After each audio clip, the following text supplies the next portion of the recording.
بسم الله الرحمن الرحيم. المكان دوت ليه معزة خاصة عندي. لا، اللي قدامنا دوت الحاج عاطف السني. كم سنة حاج في مينا؟ يعني نقدر نقول 55 سنة. 55 سنة. 55. الراجل ده كانت صنايعي حزام، صنايعي حزام ومحفظة. فجأة واحد اسود نفس المقاس بتاع عم هاني اللي انت عملت عليه ماشي.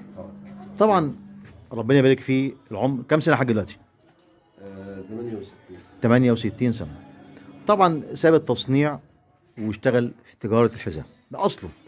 سبحان الله، أخش المكان ده تشم ريحة الجلد الطبيعي، ريحة الجلد الطبيعي، ذكريات.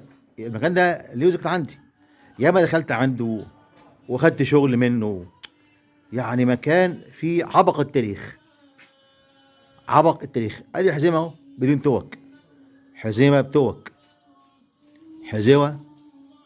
كان نفسي اوريكم مكنه الخف، ولكن هو سد ده كله. طبعا دي جلود طبيعيه نغطيها عشان التراب. ده عبق التاريخ بالنسبه لي.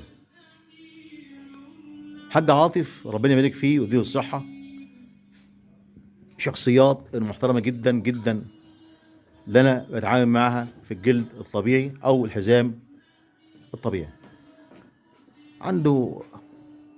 عنده شنط. هو المكان ده في فيصل. والأحذية. فيصل مالك يا حاج؟ مالك يا فيصل صح؟ المساحة فيصل يا حبيبي. المساحة. بص، فيصل.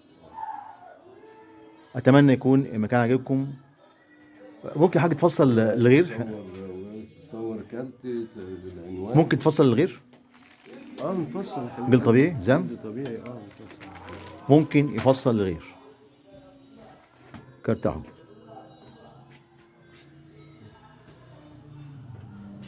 السلام عليكم.